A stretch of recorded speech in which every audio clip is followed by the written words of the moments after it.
में next lecture करेंगे जिसका नाम है स्वतंत्रता की कोटि, डिग्री ऑफ फ्रीडम, और काफी इंपोर्टेंट रहने वाला है। छोटी क्लासेस में अपन इसको कहीं ना कहीं डिस्कस भी कर चुके हैं और केटीजी में काफी इंपोर्टेंट रहने वाला है ये स्वतंत्रता की कोटि। तो डेफिनेशन में अपने को इसमें कोई प्रॉब्लम्स नहीं होंगी क्योंकि नाम से ही स्पष्ट है कि स्वतंत्रता की कोटि होगी क्या। और अपन केटीजी के अंदर पढ़ते हैं गैस के अणुओं के बारे में। तो अपन ये जानते हैं कि गैस का अणु कभी भी नियमित गति नहीं करता, वो यादृच्छिक गति करता है, यानी अपनी इच्छा अनुसार गति करता है। और गैस के अणुओं की जो गति होती है उसे ब्राउनी गति कहते हैं, क्योंकि ब्राउनी गति की जो व्याख्या है वो सबसे पहले रॉबर्ट ब्राउन नामक वैज्ञानिक ने की थी। यानी अपन डिस्कस करें कि गैस का एक अणु कितनी दिशाओं में गति कर सकता है, अधिकतम कितनी दिशाओं में गति कर सकता है। तो आप कहोगे कि गैस का अणु तो यादृच्छिक गति करता है, तो वो सभी संभव दिशाओं में गति कर सकता है, जितनी उसके लिए पॉसिबिलिटीज हैं वो सारी ही दिशाओं के अंदर गति कर सकता है। यानी उनकी कोई गति है वो निश्चित नहीं होती। आप ये नहीं कह सकते कि एक्स दिशा के अनुदिश गतिशील है या वाई दिशा के अनुदिश गतिशील है या जेड दिशा के अनुदिश गतिशील है। तो गैस का अणु जो है एक निश्चित दिशा के अनुदिश गति नहीं कर सकता। तो स्वतंत्रता की जो कोटि क्या होती है कि अपन बात करें कि गैस का एक अणु जो है अपन लेते हैं, अपने को पता है कभी भी स्थिर नहीं रहेगा, कभी भी निश्चित दिशा में गति नहीं करेगा, तो जाएगा कहां। तो गैस का अणु, कोई भी एक अणु जितनी संभव दिशाओं में गति कर सकता है वही उसकी स्वतंत्रता की कोटि है। इंपॉर्टेंट ये है कि स्वतंत्रता की कोटि अपन निकाले कैसे, और किसी भी कंपटीशन एग्जाम के अंदर स्वतंत्रता की कोटि अपने से निकलवाता भी है। काफी ऐसे फिजिक्स से रिलेटेड कंपटीशन एग्जाम है जिसमें डिग्री ऑफ फ्रीडम जो है वो कैलकुलेट अपने से करवाता है। तो स्वतंत्रता की कोटि की डेफिनेशन में ध्यान रखना कि गैस का एक अणु जितनी संभव दिशाओं में गति कर सकता है वही उसकी क्या है, स्वतंत्रता की कोटि है। यानी अपन बात करें कि एक अणु, और गैस की बात कर रहे हैं अपन, एक अणु जितनी संभव दिशाओं में, गैस का एक अणु जितनी संभव दिशाओं में गति कर सकता है, जितनी संभव दिशाओं में गति कर सकता है वह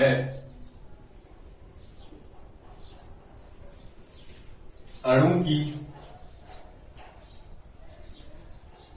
स्वतंत्रता की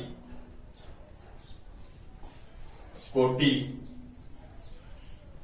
यानी डिग्री ऑफ फ्रीडम, इसको DOF, डिग्री ऑफ फ्रीडम, स्वतंत्रता की कोटि कहलाती है। जितनी भी पॉसिबल डायरेक्शन के अंदर कोई गैस का मॉलिक्यूल मोशन कर सकता है उसी को अपन बोलेंगे उस मॉलिक्यूल की degree of freedom. For example अपन बात करेंगे गैस का कोई अणु है अपने पास, ये अणु इस डायरेक्शन में भी गति कर सकता है, इस डायरेक्शन में भी गति कर सकता है, ऐसे भी गति कर सकता है, ऐसे भी गति कर, कैसे भी गति कर सकता है। तो जितनी वो संभव दिशाओं में गति कर सकता है, जैसे ये गैस का अणु यहाँ इस डायरेक्शन में गया, इस डायरेक्शन में गया है, इस डायरेक्शन में और इस डायरेक्शन, तो इसकी स्वतंत्रता की जो कोटि है यानी डिग्री ऑफ फ्रीडम जो है वो इसके लिए क्या है, 4 है। तो गैस का अणु जितनी संभव दिशाओं के अंदर गति करता है वही उसकी स्वतंत्रता की कोटि है। डिग्री ऑफ फ्रीडम को मैं कैलकुलेट कैसे करते हैं इसके लिए मैं आपको फॉर्मूला बताता हूं, और डिग्री ऑफ फ्रीडम को मैं यहां F से शो करूंगा, ठीक है। तो जो डिग्री ऑफ फ्रीडम है किसी भी पार्टिकल के लिए, डिग्री ऑफ फ्रीडम, स्वतंत्रता की कोटि, डिग्री ऑफ फ्रीडम को F से शो कर दें तो F इक्वल टू होता है 3n-k। इस सभी के बारे में अपन डिस्कस करेंगे। फॉर्मूला आप ध्यान रखना, किसी भी कण की स्वतंत्रता की कोटि आपको निकालनी है तो F इक्वल टू होता है 3n-k। यहां पर F का मतलब स्वतंत्रता की कोटि यानी डिग्री ऑफ फ्रीडम, वेहर जहां n जो होता है वो अणुओं की या परमाणुओं की संख्या है, नंबर ऑफ मॉलिक्यूल या नंबर ऑफ एटम। K जो आपके लिए है ये है बंधन संख्या, बंधन संख्या, नंबर ऑफ बाउंडेशन, ठीक है। बंधन संख्या के बारे में बात करेंगे कि गैस का एक अणु है वो दूसरे अणु से किस प्रकार से बंध सकता है, वो उसकी बंधन संख्या कहलाती है। तो अगर अपन बात करें इसके लिए कि सबसे पहले अपन बात करें एक परमाणविक गैस के लिए, एक परमाणविक गैस के लिए, मोनो एटॉमिक गैस। तो नाम से ही अपने को स्पष्ट है, अपने इस एग्जाम में कहे कि एक परमाणु गैस के लिए स्वतंत्रता की कोटि कितनी हो सकती है। नाम से ही अपने को स्पष्ट है कि गैस का एक ऐसा अणु जो एक ही परमाणु से मिलकर बनाता है, यानी ऐसी गैस है जिसके अणु के अंदर केवल एक परमाणु है। तो उस गैस के लिए अपन क्या कर सकते हैं, यानी एन की वैल्यू अपने पास कितनी हो गई, एक परमाणु की संख्या कितनी है अपने पास, एक।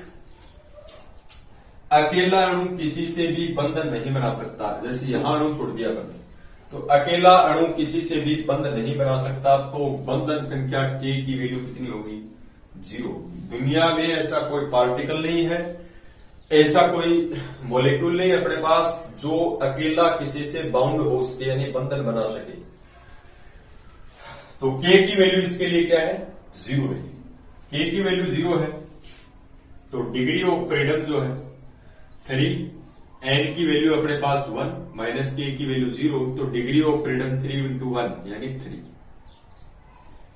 गैस के एक अणु की अपन बात करें तो अधिकतम कितनी दिशाओं में गति कर सकता है, 3 दिशाओं में गति कर सकता है। अगर आपसे पूछे कि 3 दिशाएं कौन कौन सी है, तो एक्स, वाई एंड जेड। ठीक है। तो एक परमाणु गैस के लिए स्वतंत्रता की कोटि कितनी होगी, 3 होगी। इस फॉर्मूले से आप कैलकुलेट कर सकते हो। नेक्स्ट अपन बात करें द्विपरमाणविक गैस के लिए, डाई एटॉमिक गैस, द्विपरमाणविक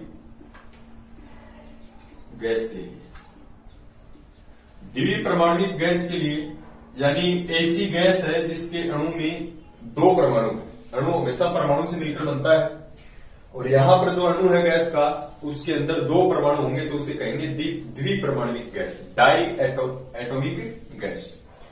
तो इसके लिए n इक्वल्स टू क्या है, 2 है, नंबर ऑफ मॉलिक्यूल या नंबर ऑफ एटम, और बंधन संख्या है वो 1 हो जाएगी, क्योंकि गैस के 2 अणु अगर ऐसे अपन ने रख रखे हैं तो इस प्रकार से एक दूसरे से बंध सकते हैं। तो यहां पर बंधन संख्या कितनी हो जाएगी, 1। एक ही तरीका है बंधने का, एक ही तरीका है।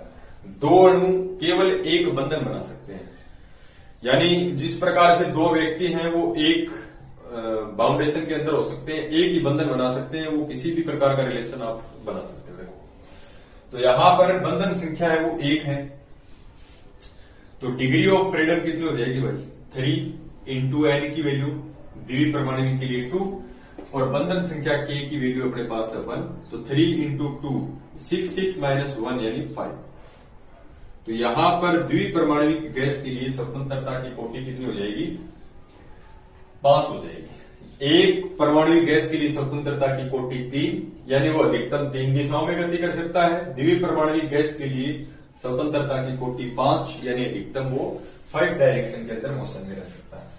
थर्ड अपन बात करें त्रिपरमाणविक गैस के लिए, और 3 परमाणु से ज्यादा अपने से पूछे गए, और सबसे ज्यादा बार पूछा गया द्विपरमाणविक गैस के लिए, त्रिपरमाणविक गैस के लिए, ट्राई एटॉमिक गैस। अब 3 जो परमाणु देखो, 3 परमाणु के नंबर ऑफ एटम कितना हो गया, 3।